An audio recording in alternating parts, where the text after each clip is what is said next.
A paz do Senhor, meu irmão. Seja bem-vindo a mais uma videoaula das lições bíblicas de adulto da CPAD, nesse segundo trimestre do ano 2023. Estamos estudando a revista que tem por tema Relacionamentos em Família. Hoje estaremos encerrando essa revista, apresentando já a próxima revista que iremos estudar no próximo trimestre. E o tema da revista que estamos encerrando hoje é Relacionamentos em Família, superando desafios e problemas com exemplos da Palavra de Deus. Essa é a revista do nosso trimestre. Nós estamos encerrando hoje com a 13ª lição. Então, só fazendo aqui uma rápida recapitulação do que nós vimos ao longo do trimestre, antes de apresentar o assunto dessa última lição. Nós vimos aqui 12 lições até hoje é a 13ª. As 10 primeiras lições foram lições extraídas ali de exemplos do Antigo Testamento, de personagens do Antigo Testamento. E as 3 últimas lições são lições extraídas de personagens do Novo Testamento. A primeira lição que nós vimos foi a lição ali que nós estudamos a respeito da família de Abraão e Sara.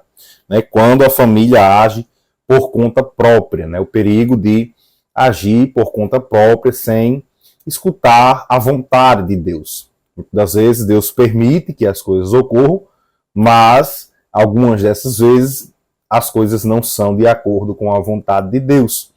E lembrando que nós agimos de acordo com a permissão de Deus, mas as consequências das nossas atitudes somos nós quem temos que arcar. Nós somos livres para fazer aquilo que nós queremos fazer, mas não somos livres para escolher as consequências dos nossos erros. Na lição 2, a predileção dos pais por um dos filhos, nós vimos ali a família de Isaac. Isaac e Rebeca, com Esaú e Jacó, onde Isaac preferia Esaú, Rebeca preferia Jacó, e a gente viu a tragédia que ocorreu ali naquela família, Na verdade, chegou até perto de haver ali uma morte ali. Esaú queria matar Jacó, porque, do ponto de vista desse, ele roubou ali o direito da primogenitura. Então, isso tudo ocorreu por causa da predileção, da preferência dos pais por um dos filhos. A gente sabe, infelizmente, isso vem ocorrendo em famílias ainda hoje em dia. E isso é trágico, não é algo bom, não é algo que deve ocorrer na família. Lembrando que o objetivo dessas lições é justamente utilizar esses exemplos vistos, tanto exemplos bons como exemplos maus, para que a gente possa melhorar o nosso relacionamento familiar, para que possamos fortalecer a nossa família de acordo com a palavra de Deus. Então, não podemos tomar atitudes por conta própria, não podemos ter predileção pelos filhos, fazer exceção ali pelos filhos. E a lição 3 nós vimos ciúme, o mal que prejudica a família, José e seus irmãos. Os irmãos de José que tinham ali ciúme, que tinham inveja de José, e nós sabemos o que aconteceu, José sendo ali vendido, veja, os irmãos vendendo o próprio irmão ali para o Egito, Sabemos que Deus, o mal que os irmãos intentaram, Deus transformou em bem, mas as consequências também ali ocorreram, Até ao final de suas vidas eles ficaram com medo de José se vingar, pelo que eles tinham feito.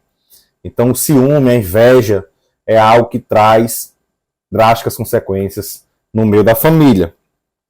Lição 4, nós vimos os ídolos na família, o exemplo ali de Raquel, esposa de Jacó, e também de Mica, Mica e a sua mãe, que ali eram idólatras, A idolatria dentro da família, isso é um perigo.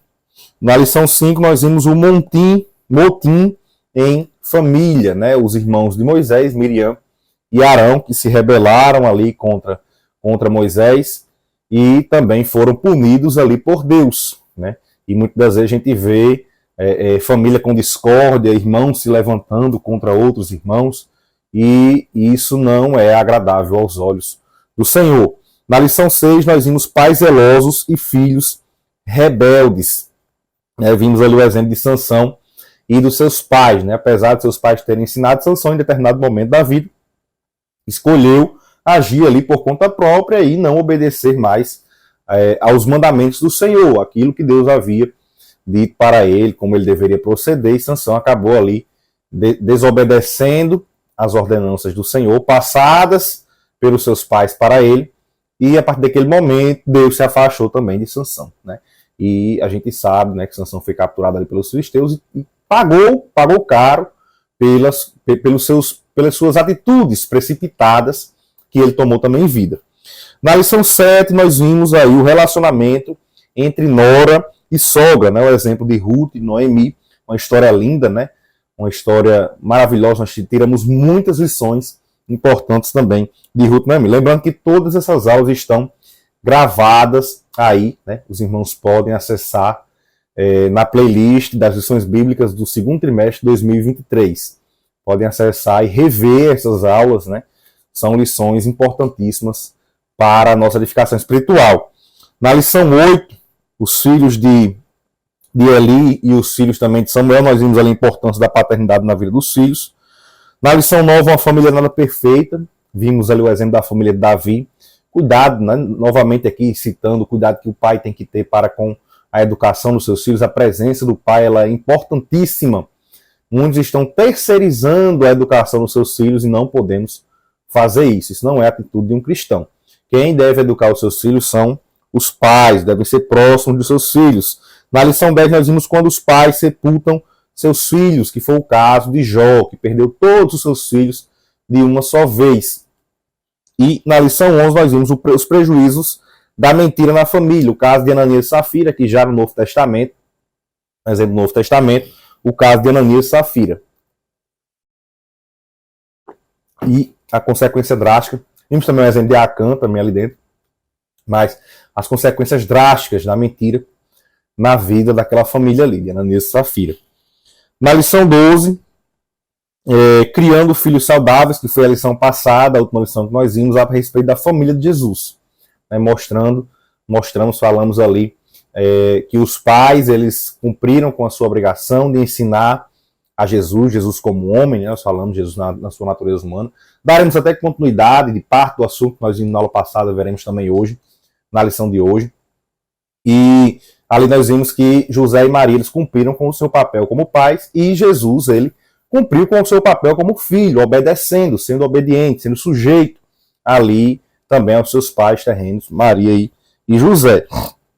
E na lição de hoje nós estaremos vendo a respeito, né, aí, da amizade de Jesus com a família de Betânia. Mas antes eu quero aqui, né, antes de falar da lição de hoje, que é a lição de número 13, eu quero mostrar para os irmãos a nossa próxima revista, a revista do próximo trimestre da Escola Bíblica Dominical, do terceiro trimestre de 2023, a revista que vai ter o tema lá, a Igreja de Cristo e o Império do Mal. Nós estaremos vendo a partir da próxima semana as lições referentes a essa revista, como viver neste mundo dominado pelo espírito da Babilônia. Vai ser essa revista aqui que nós estaremos estudando, né? Os irmãos já podem aí adquirir as suas revistas para estarem estudando. É sempre bom fazer uma leitura antes de ir, né? Os irmãos que são alunos, alguns dizem, não, mas eu não sou professor, então eu não vou ler. É bom que leia a revista, estude, né? Se você está assistindo esse vídeo, você está procurando se capacitar, mesmo sem ser professor, então é importante que os alunos eles se capacitem, busquem aprender a respeito da palavra de Deus. Esse é o objetivo da Escola Bíblica Dominical, é aprendermos e crescermos na graça e no conhecimento do Senhor Jesus. Então estaremos vendo lições cheias de conteúdo, riquíssimos para a nossa situação atual, a situação do nosso país, né? A situação política que nós vivemos, a educação corrompida, os valores corrompidos que nós temos na nossa sociedade, e estaremos aprendendo bastante a respeito desses assuntos e como se posicionar de acordo com os princípios da palavra de Deus. Porque o que eu mais vejo são crentes que não sabem se posicionar de acordo com os princípios da palavra de Deus. E eles vão aí apenas reproduzindo aquilo que o mundo está ensinando. Devemos saber nos posicionar. Por isso, essa lição, as lições do próximo trimestre, nessa revista, serão lições apologéticas para a defesa da fé cristã.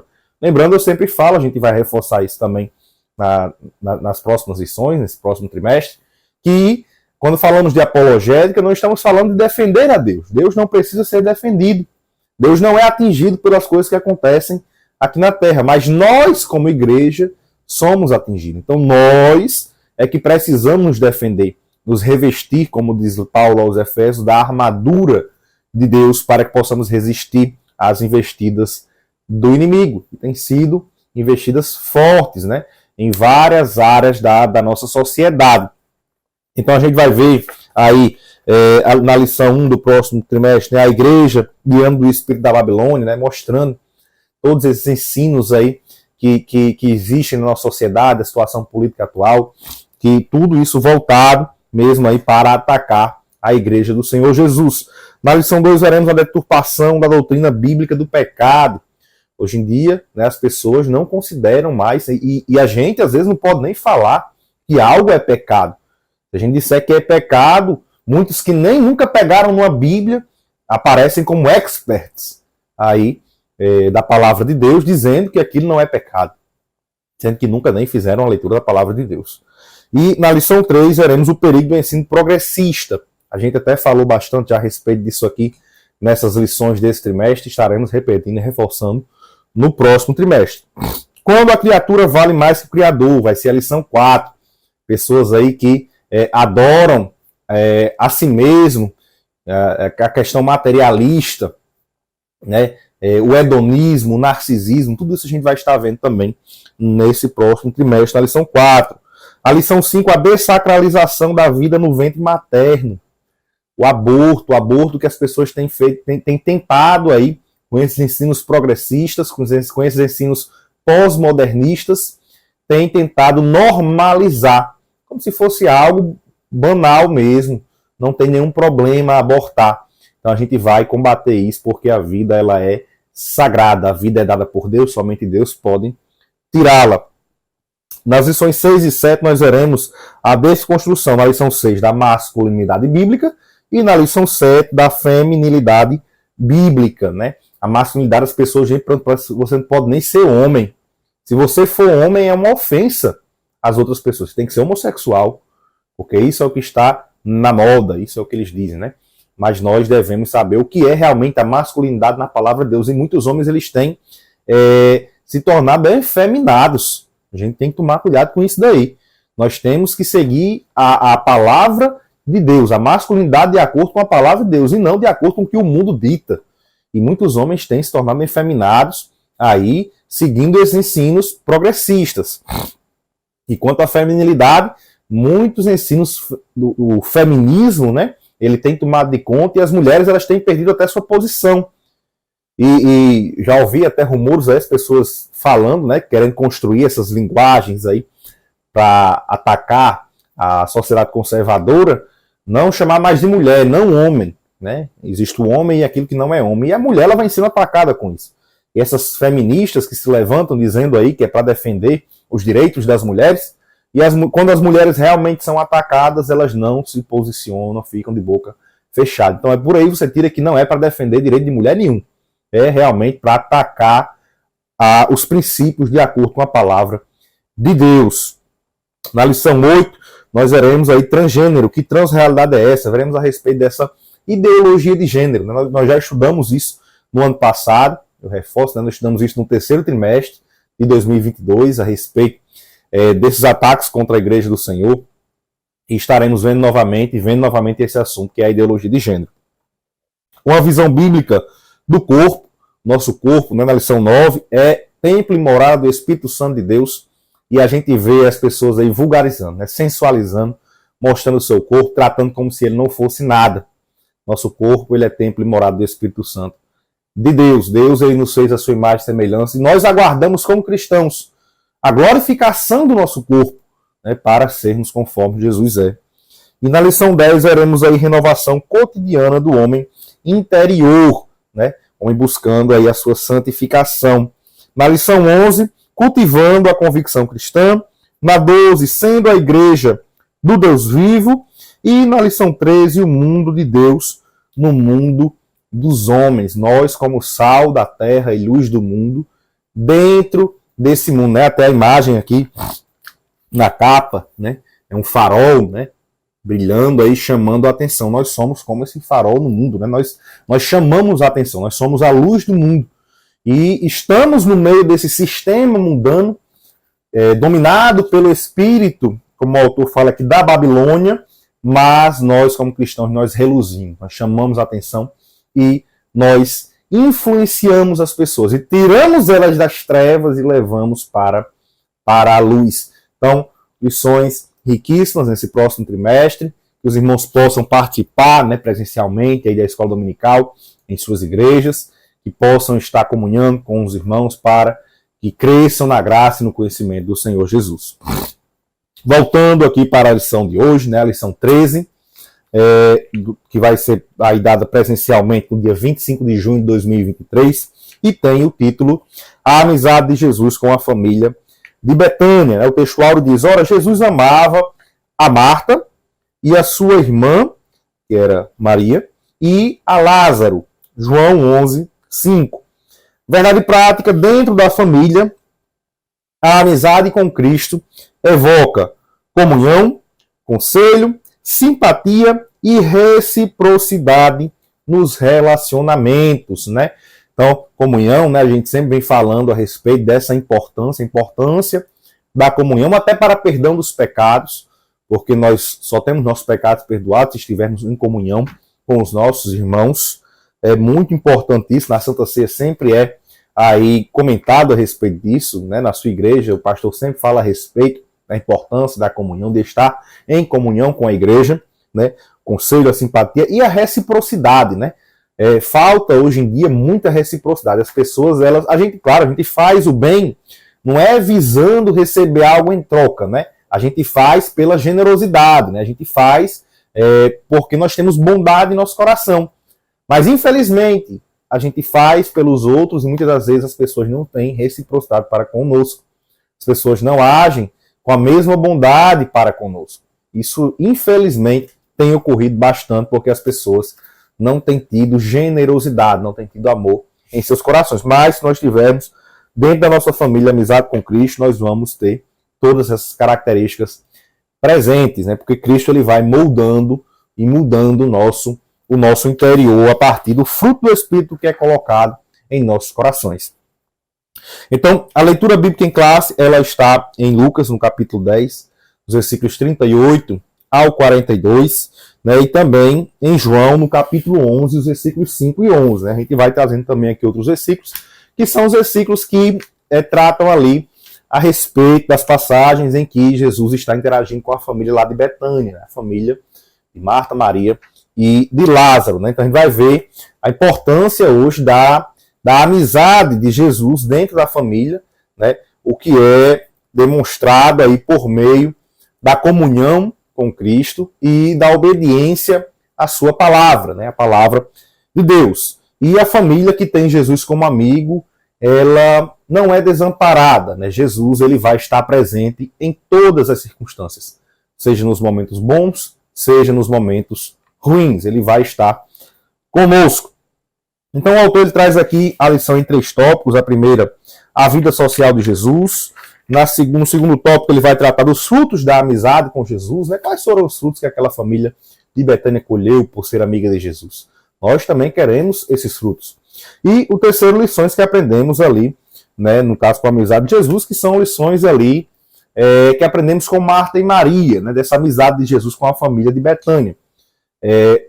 As ações, os atos ali de Marta e de Maria trazem lições importantíssimas para nós. Nós vamos estar falando aqui hoje para nossa edificação. Então, aqui a gente vê na vida social de Jesus, como a gente já falou até na aula passada, Jesus ele era 100% homem e era 100% Deus. Isso foi ao mesmo tempo, né? Então Jesus ele era 100% homem porque ele esteve em carne no mundo. Como a gente vê, os irmãos vão conferindo os versículos, a gente vai conferir aqui apenas alguns versículos, não dá tempo de falar de todos, né? Essa última lição de hoje é uma lição mais corrida, que a gente faz essa revisão rápida no início, faz a apresentação da próxima lição. então a gente não vai ter tempo de ficar lendo muito versículo aqui hoje. Então os irmãos vão acompanhando e fazendo a leitura aí nas suas Bíblias, né? Pode pausar o vídeo, né, para ir acompanhando, faz a leitura, fixa, marca, né, para levar ali na sala de aula, né, para os alunos. Então, a gente vê aí que Jesus ele esteve em carne no mundo. João 1:1, o verbo se fez carne. O seu corpo, ele era físico e tangível, você podia tocar no corpo de Jesus. Ele era 100% Deus, 100% homem. Ele não era 50% homem, 50% Deus. Era 100% homem, 100% Deus. Seu corpo era físico, ele realmente esteve fisicamente, se fez carne. Ele nasceu e cresceu naturalmente, como qualquer outro homem. Isso a gente viu até na aula passada, ali em Lucas, no capítulo 2, os versículos 7 e 40, a gente vê o seu nascimento e vê o seu crescimento. Jesus, ele cresceu, ele nasceu e cresceu naturalmente, como qualquer outro homem ali em Israel. Ele sentiu fome e sentiu sede. A gente vê o caso ali na tentação do deserto, né, Mateus 4:2 e João 19:28. Ele sofreu, ele se angustiou e até chegou a chorar. Mas a gente vê também João, no capítulo 11, nos versículos 33 ao 35. Então, os irmãos conferem aí essas referências, né, para mostrar a natureza humana de Jesus. Isso tudo comprova essa natureza humana do Senhor Jesus. Então, ele é verdadeiro homem e verdadeiro Deus. É o homem Deus, né? E os teólogos chamam essa existência simultânea das duas naturezas na pessoa do Senhor Jesus Cristo de união hipostática, né? A gente falou até desse termo na aula passada. Eu trouxe aqui uma representação disso. Aqui isso vai dar para a gente mostrar aqui direitinho, né? Então a gente vai ter aqui para mostrar na união hipostática, né? Não sei se está dando para enxergar direito aí. Mas aqui a gente tem uma representação, nesse círculo preto aqui, da natureza divina, né? A natureza divina, ela composta por Deus, pela pessoa de Deus, né? O D aqui de Deus, o J de Jesus e o ES de Espírito Santo. Então, a natureza divina, ou seja, Deus, ele é composto por 3 pessoas. Veja, é um só Deus com 3 pessoas. Quem são essas pessoas? É a pessoa do Pai, Deus, a pessoa do Filho, Jesus, e a pessoa do Espírito Santo. Então, são 3 pessoas e um só Deus. E aqui a gente vê também a natureza humana.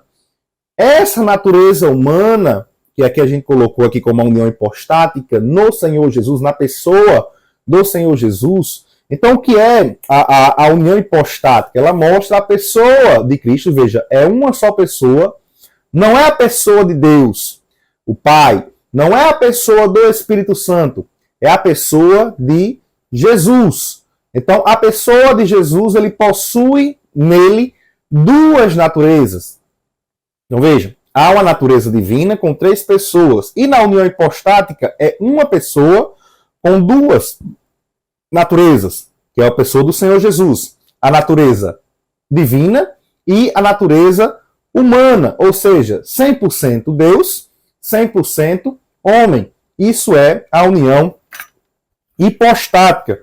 Simultaneamente, não é que Jesus, em um momento ele era Deus, em outro momento ele era homem, não.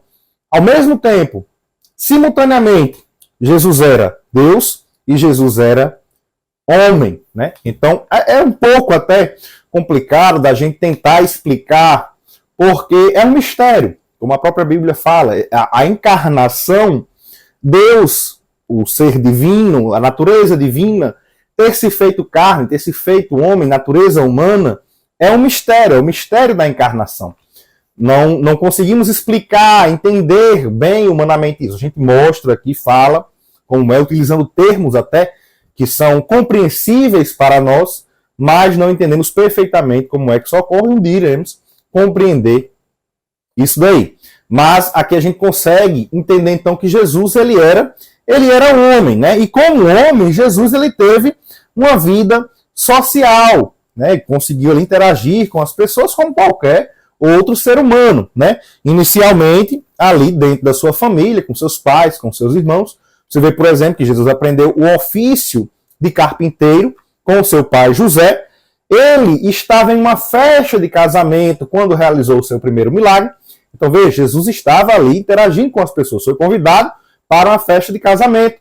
E também, ali durante o seu ministério, né, após iniciar o seu ministério, ele foi acompanhado, sempre ali tinha uma multidão lhe acompanhando, várias pessoas ali acompanhando o Senhor Jesus, e mais particularmente os seus discípulos ali também o acompanhavam, né? Então Jesus ele não viveu excluído da sociedade, separado da sociedade como algumas pessoas pensam e falam. Quando a gente vai ver essas pessoas, são pessoas que nunca nem pegaram na palavra de Deus para ler, né? Então não tem conhecimento, não entende e ficam falando aí com o objetivo de que os crentes, né, os cristãos, porque eles sabem que nós seguimos a palavra de Deus, seguimos os exemplos do Senhor Jesus, e o objetivo deles é querer dizer que os crentes eles devem se isolar, eles devem ali, não devem ter interação com a sociedade, porque Jesus ele vivia isolado, porque Jesus ele era sério, Jesus não interagia com as outras pessoas, e eles têm isso na sua mente, eu não sei de onde foi que tirou, mas é coisa mesmo do inimigo. É coisa do inimigo. Porque, veja só, o que é que o inimigo quer com isso dele? Quer que a gente se isole da sociedade. E eu pergunto, se a gente viver isolado das outras pessoas, como é que a gente vai cumprir com a grande comissão? Como é que a gente vai pregar o evangelho para essas pessoas? Então nós devemos pensar muito bem nisso. São pessoas que vêm com esse pensamento, muitas vezes usadas pelo inimigo, e não só fora da igreja. Dentro da igreja isso às vezes ocorre. Né? Pessoas aí, mas a gente deve viver isolado, a gente não deve ter interação com as outras pessoas, e aí usam até de forma distorcida versículos da palavra de Deus, né? Usam aí de forma distorcida para ter interação somente com as pessoas dentro da igreja. Não pode ter interação com as pessoas de fora. Não podemos sentar na mesa dos escarnecedores, utilizando os versículos aí de forma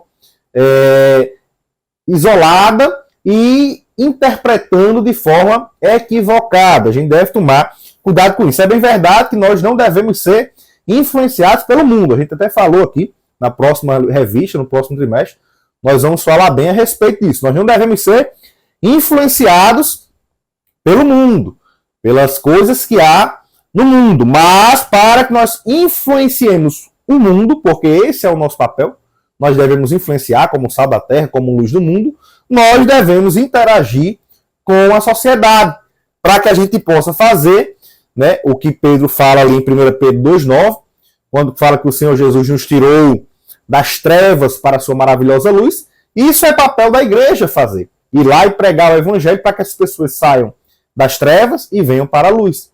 Como está lá na primeira epístola de Pedro, capítulo 2, versículo 9. Né? Então, para que nós possamos fazer isso, possamos pregar a palavra, para que essas pessoas tenham a oportunidade de sair das trevas e venham para a luz, nós devemos interagir socialmente com as pessoas. Lembrando, interagir socialmente não significa que eu vou ser influenciado por elas, que eu vou estar ali compartilhando dos erros, dos pecados das pessoas, de forma alguma.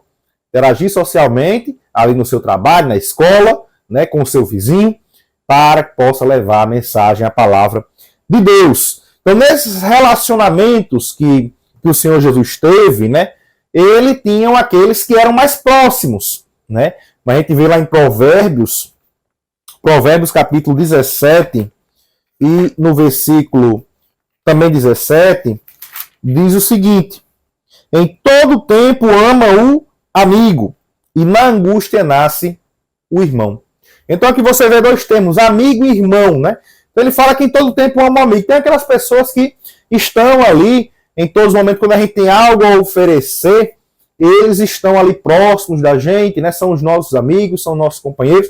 Mas quando a gente está numa situação difícil, numa situação de angústia, só ficará próximo da gente aqueles que forem mais próximos, aqueles que estiverem ali, forem mais íntimos da gente.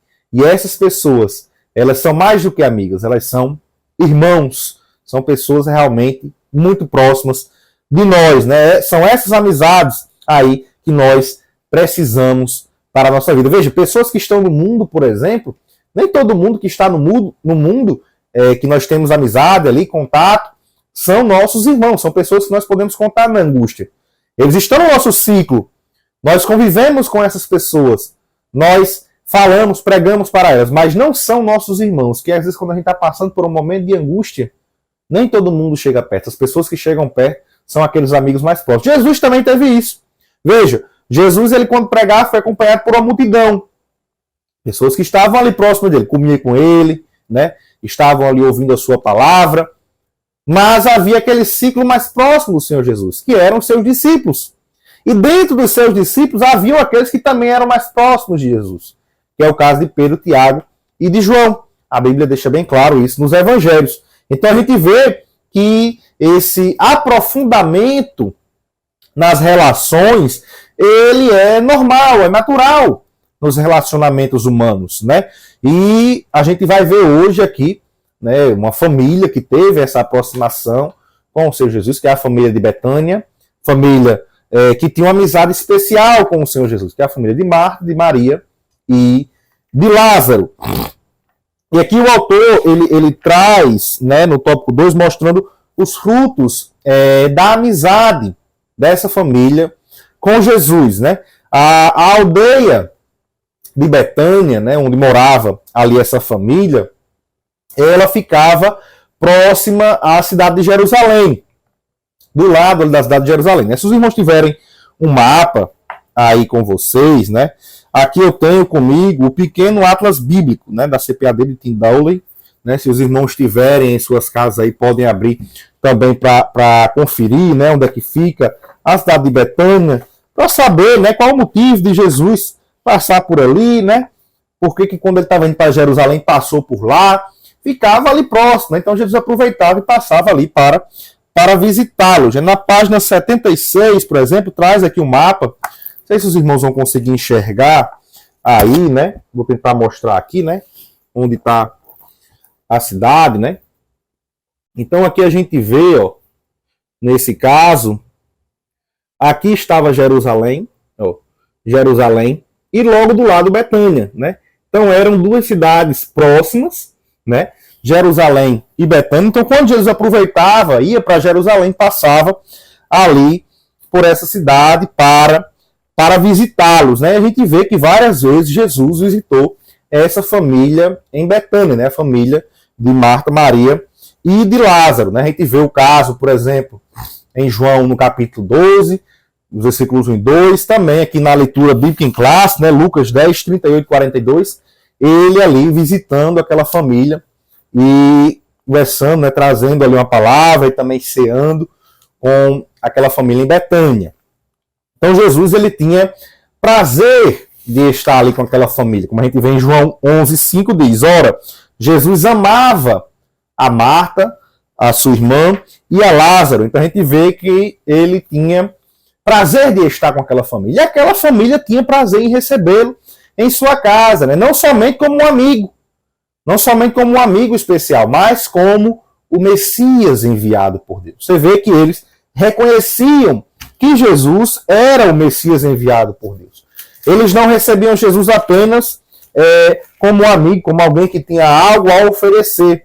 Eles recebiam Jesus pelo que Jesus era, reconhecendo como o Filho de Deus, que é o caso, por exemplo, como nós vemos de Marta, em João 11, 27, quando ela disse-lhe ela, isso Marta, sim, Senhor, creio que tu és o Cristo, o Filho de Deus, que havia de vir ao mundo, né? Então, mostrando aqui que ela acreditava realmente no Senhor Jesus, né? Então, ela tinha essa crença, essa confiança de que ali estava diante dela o Messias, assim como Marta, e assim como Maria e assim como Lázaro, né?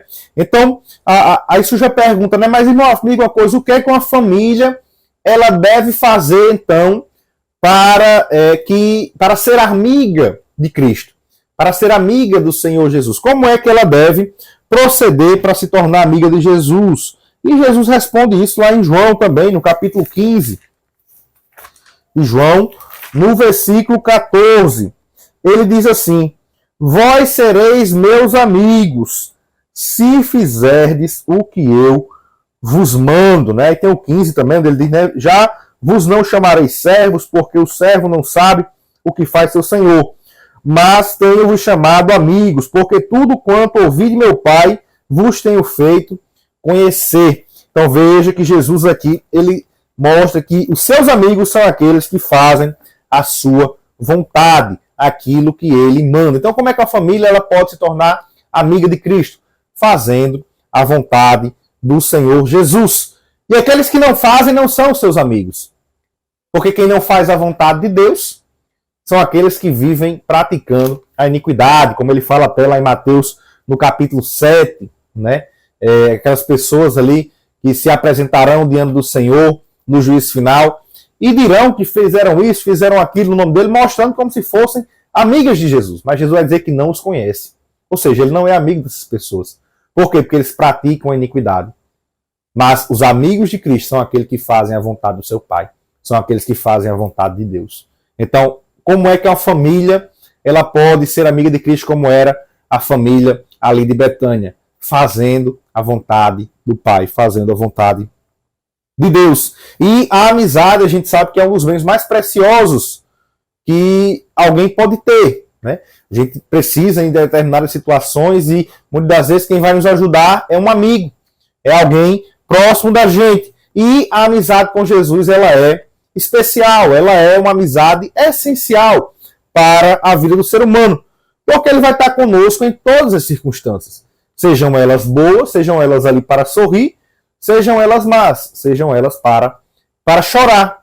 Isso a gente vê ali no caso da família de Betânia, né? Vale ressaltar que mesmo eles sendo amigos pessoais do Senhor Jesus, mesmo eles tendo essa amizade com Jesus, a família de Betânia, ela passou por dificuldades. A gente vê o caso ali da doença e da morte de Lázaro. Então, eles passaram por dificuldades, passaram por situações tristes, né? Isso mostra que ter Jesus como amigo não significa que nós estamos isentos de passar por adversidades.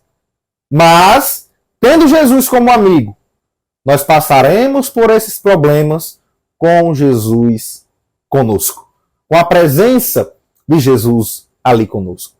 Então, não significa que nós não passaremos por adversidades, mas passando pelas adversidades, passando pelos problemas, Jesus estará conosco nesses problemas, nos ajudando, nos fortalecendo, nos amparando, estando ali presente. E isso, esse ensino, ele vai de encontro ao que nós chamamos de triunfalismo. Triunfalismo e confissão positiva, que são bases para a teologia da prosperidade, né? Os triunfalistas, por exemplo, eles dizem que só tem vitória. Se você se aproxima de Deus, você não vai passar por dificuldade. É só bonança. Se você está passando por alguma dificuldade, é porque você está em pecado. Isso é um ensino herege, meus irmãos. Devemos tomar muito cuidado com isso. E tem ensino desse daí sendo pregado, às vezes, dentro da nossa igreja. Se nós não estivermos atentos, por isso a importância de estar presente no culto de ensino, de estar presente na escola dominical, para aprender a palavra de Deus de forma correta e escapar desses ensinos aí falsos. Porque às vezes a pessoa está passando por uma dificuldade, pronto, estou em pecado, estou errado, e vem uma depressão, e vem um desânimo, sendo que na verdade é algo, uma circunstância normal. Mas se nós tivermos fé, Jesus está ali conosco. E às vezes a pessoa perde até a fé, porque ela diz, rapaz, pequei em alguma coisa, fica procurando saber o que faz de errado. Porque acha que aquilo ali é consequência do pecado. Mas nem tudo que acontece na nossa vida é porque nós estamos errados. Há circunstâncias naturais que ocorrem, que vêm aí naturalmente. E também a confissão positiva, né? Aquelas pessoas que dizem que você pode barganhar com Deus, coloca Deus no canto da parede, vai, fala, a palavra tem poder. Se você disser, vai acontecer. E a gente sabe que não é bem assim. Veja que a família, quando Lázaro estava doente, mandou chamar Jesus.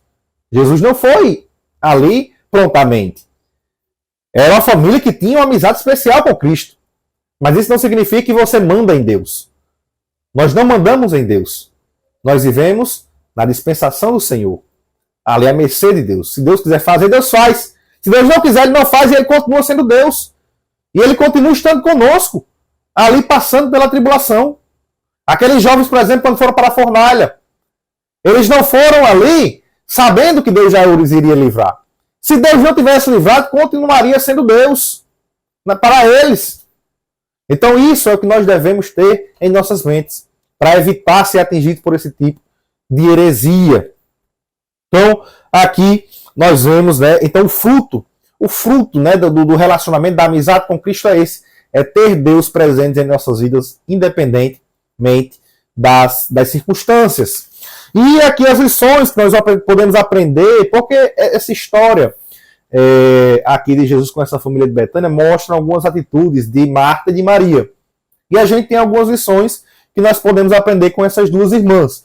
Muitas vezes até acabam crucificando Marta, ali, falando mal de Marta, sem entender, sem fazer a interpretação correta do texto, né? E a gente deve analisar, né, de forma detalhada para poder entender ali, porque muitos acham até que Marta ali ela era crua. Ah, Marta ela crua, porque Marta ela ali foi repreendida, naquele momento ali ela era crua. Então a gente deve tomar cuidado com isso para entender ali corretamente o que estava acontecendo, né? Fazer a interpretação correta.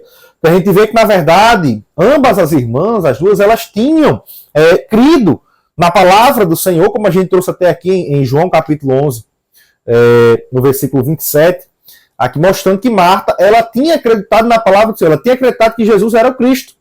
Ela acreditava nele como o Messias enviado por Deus. Ambas acreditavam nisso. Elas amavam ao Senhor Jesus e ele também as amava. A gente vê em João capítulo 11, no versículo 5. Então, havia essa reciprocidade, né? Jesus, ele não amava mais a Maria do que a Marta, não, de forma alguma. Ele amava a Marta e amava a Maria. Ele não fazia essa acepção, né? O que nós observamos aqui é que havia uma diferença entre Marta e Maria. Elas duas não eram iguais, elas duas eram irmãs, mas eram diferentes. E a forma de elas demonstrar sentimentos era diferente. Mas veja, Jesus não fez acepção. Jesus não fez diferenciação. Não diz, Jesus amava mais a Maria do que a Marta. Não, Jesus amava a Marta e amava a Maria. E amava Lázaro. Era uma família que Jesus amava. Não fazia essa diferenciação, porque Maria agia de uma forma e Marta agia de outra. Jesus sabia que as duas o amavam, que as duas o reconheciam como Cristo, que as duas o estavam adorando a ele. Uma demonstrando de uma forma e outra demonstrando de outra. Isso é natural do ser humano. A demonstração de sentimentos, um demonstra de uma forma, outro demonstra de outra. Mas o amor pode ser demonstrado de várias formas. Nós é que devemos saber identificar se ali é uma demonstração de amor. Então, as duas buscavam agradar a Cristo com as suas atitudes. No caso de Marta, que provavelmente era a irmã mais velha, a gente vê em Lucas 10:38, dizendo que ele foi para, e certa mulher por nome Marta o recebeu em sua casa. Então, ali a casa de Marta, provavelmente Marta era a irmã mais velha, né? Ela procurava servir a Jesus, a gente vê aqui, com as suas obras, com as suas mãos, com os seus atos. Né? Ela procurava servir a Jesus ali, oferecendo o melhor da sua casa, uma boa hospitalidade. A sua adoração era através das suas atitudes, dos seus atos. Enquanto que Maria, ela é citada até 3 vezes, né, nos evangelhos, tanto no evangelho de Lucas, no capítulo 10, versículo 39, mostrando que ela estava ali aos pés do Senhor Jesus, ouvindo a sua palavra. Também em João, no capítulo 11, versículo 32, por ocasião da morte de Lázaro, Maria, ela, quando é chamada ali por Marta, ela se prostra aos pés de Jesus e começa ali a chorar. Veja que ela não tinha muito assim, não conversava, não era muito de falar. A forma dela agir era diferente. Marta não, Marta ela conversava com o Senhor. Maria, ela ia ali e se derramava naquele momento. Não significa que Marta era crua. Marta acreditava da mesma forma no Senhor, mas ela demonstrava de uma forma diferente. E também em João, no capítulo 12, no versículo 3, quando Maria, ela lhe derrama o unguento sobre o Senhor Jesus, né? E ali nos pés do Senhor ela enxuga com seus próprios cabelos. Então veja ali também uma demonstração de adoração por parte de Maria com o Senhor Jesus. E aí sua pergunta é por que então que Marta ela foi advertida pelo Senhor Jesus quando ele pediu que Maria, sua irmã, fosse ajudá-la ali no serviço da casa. Né? Muitos talvez se perguntem isso daí, né? Porque é o que é comentado. A Marta, ela foi ali advertida. Você não pode agir como Marta. Marta era crua, Marta era aquilo, Marta era isso. E às vezes não analisam que Marta, ela acreditava no Senhor e era amada por Cristo. Amava Cristo e era amada por Cristo. Né? A gente vê que na intenção de agradar a Jesus, de adorar ali a Jesus, né? Agradá-lo com a melhor hospitalidade possível, né?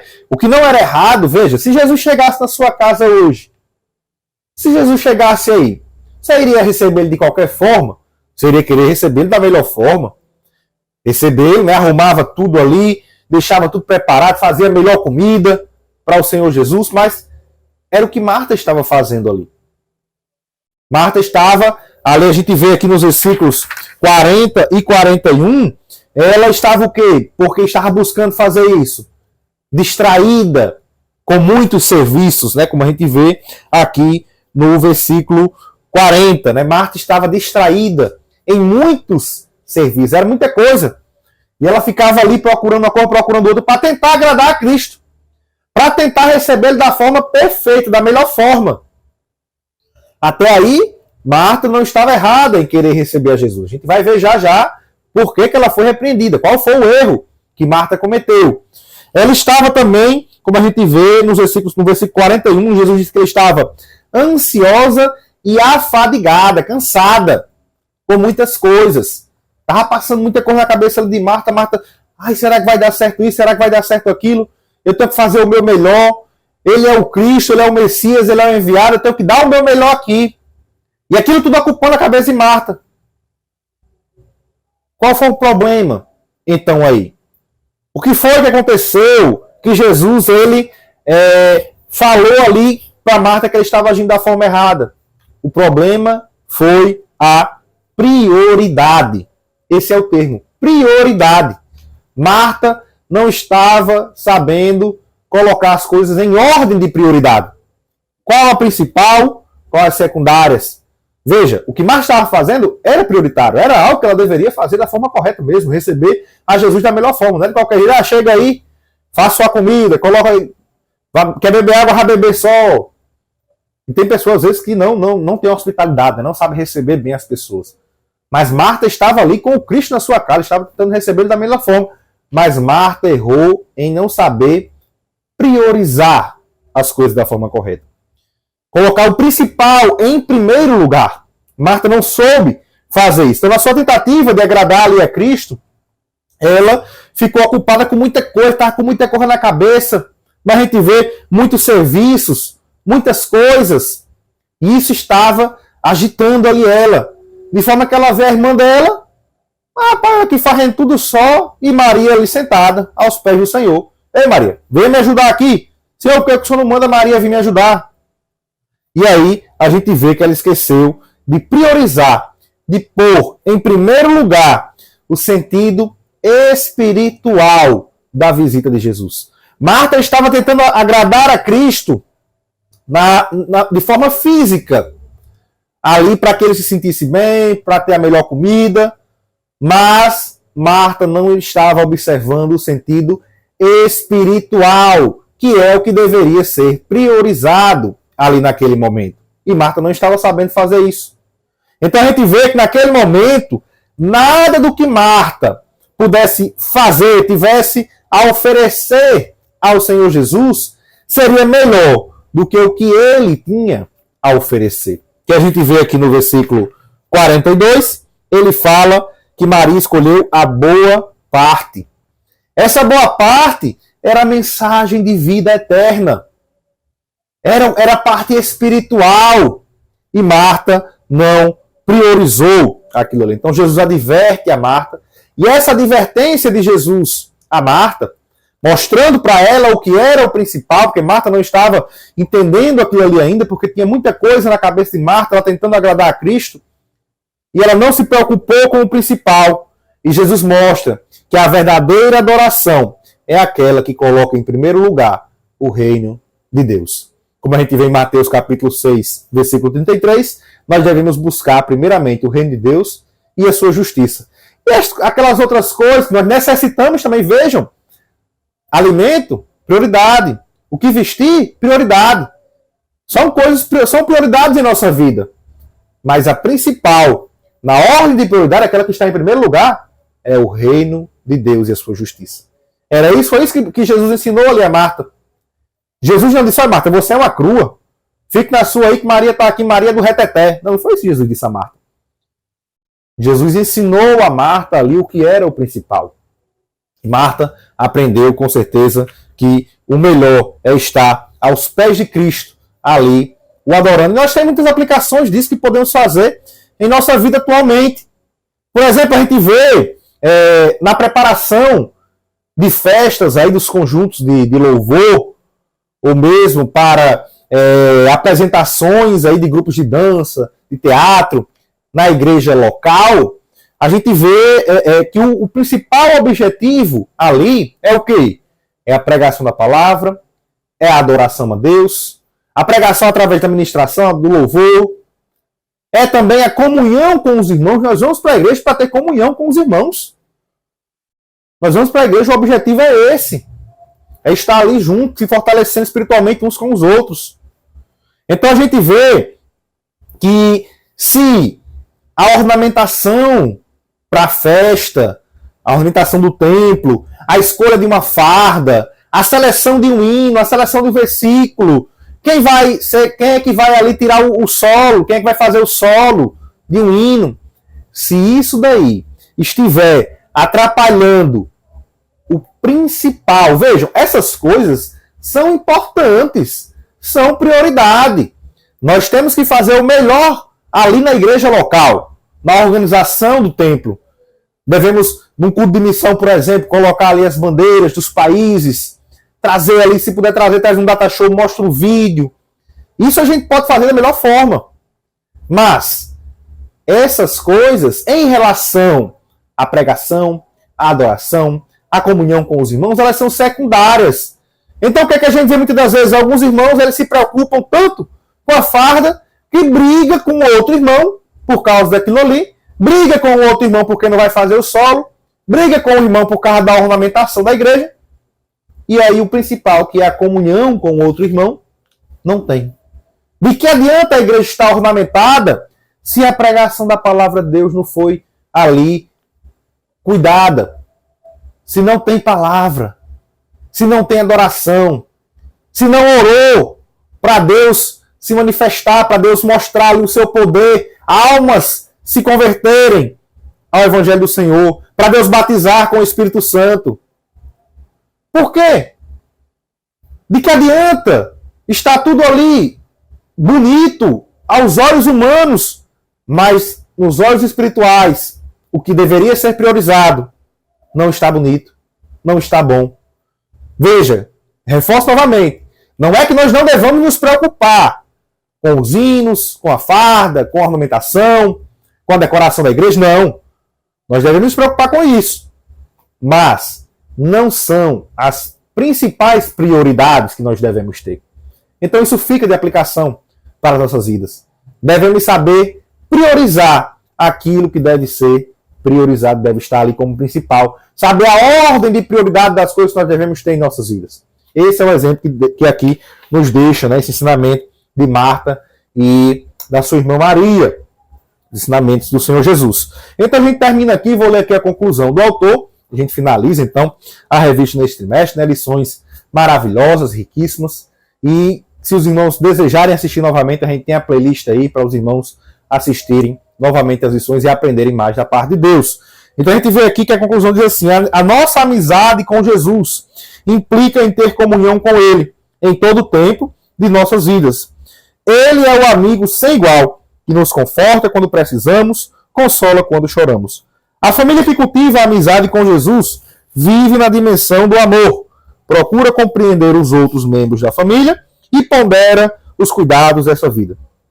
A família cristã com Jesus tem o privilégio de desfrutar de sua presença real no cotidiano. Portanto, não podemos viver sem a amizade do Senhor Jesus. Então, se os irmãos têm ficado até aqui, acredito que têm gostado desse vídeo, peço que curtam, também compartilhem com os seus amigos, com os seus familiares, para que possam crescer na graça e no conhecimento do Senhor Jesus. E não se esqueçam, como a gente sempre deixa claro aqui, neste domingo participe presencialmente da Escola Bíblica Dominical. Que Deus abençoe a todos, em nome de Jesus.